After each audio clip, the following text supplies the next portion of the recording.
자, 다음 소식입니다. 공화당에서 도널드 트럼프 전 대통령의 영향력은 여전하다, 건재하다 이런 소식이 나왔습니다. 예, 그렇습니다. 이제 11월 중간 선거가 이제 한 6개월이 앞으로 다가왔어요. 그러다 보니까 공화당, 민주당 모두 경선을 치르면서 중간 선거 나갈 후보들을 좀 뽑고 있는데 이 공화당 경선에서 도널드 전 트럼프 대통령 영향력이 확인되고 있습니다. 박스뉴스라든가 정치 전문 매체 폴리티코 등이 보도하고 있는데요. 이틀 전 화요일 3일 날 열렸던 인디애나주, 오하이오주 공화당 예비 선거에서 트럼프 전 대통령이 공개 지지한 후보 22명 전원이 이겼습니다.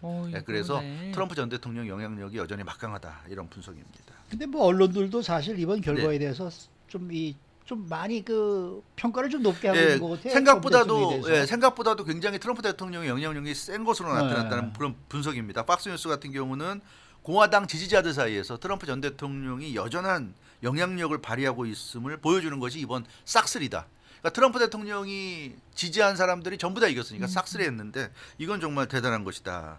그러니까 폴리티코도 인디애나주와 오하이오주에서 트럼프 전 대통령 위력이 확인됐고 트럼프 전 대통령의 지지 선언이 완벽한 승리를 불러왔다 이렇게 평가해서 우리가 생각하는 것보다는 좀 트럼프 전 대통령이 적어도 공화당 지지자들에게는 여전한 영향력을 갖고 있는 것 같습니다. 트럼프 전 대통령도 굉장히 기분 좋았겠어요. 네, 기분 좋았습니다. 그래서 요즘은 트위터를 할 수가 없으니까 어찌됐건 자화자찬하고 있는데요. 22대 0 모든 레이스에서 이겼다 이렇게 얘기했고요.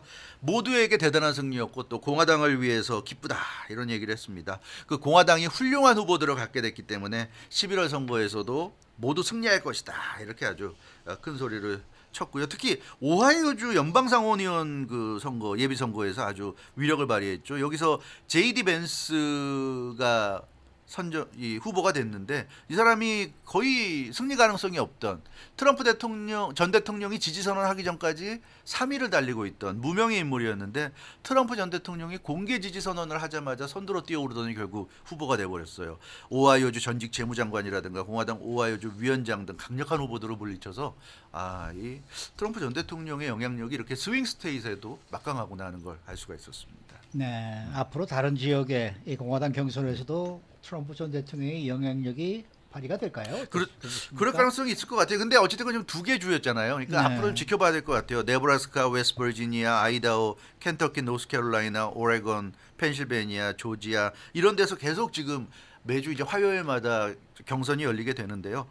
트럼프 전 대통령은 그 펜실베니아주와 조지아주를 주목하는 것으로 알려졌습니다. 그래서 펜실베니아와 조지아주에서 트럼프 전 대통령이 집중적으로 지원하는 후보가 당선될 것인가 이게 좀 관건인데 조 바이든 대통령이 그러다 보니까 최근에 트럼프 전 대통령에 대한 비난을 강화하고 있고 특히 트럼프 전 대통령 지지자들에 대해서 극단적인 정치 조직이다, 극단주의자들이다 이렇게 좀 비난하고 있는데 이 11월 중간 선거에서 지금 민주당이 여의치 않아 보이니까 바이든 대통령이 트럼프 전 대통령에 대한 공격의 수위를 높이고 있다는 분석도 나오고 있습니다. 근데 이 젊은 정치인들이 좀 나와줘야 되는데 이거 언제까지 이렇게 뭐 트럼프, 바이든 이거 정말 문제가 많은 것 같아요.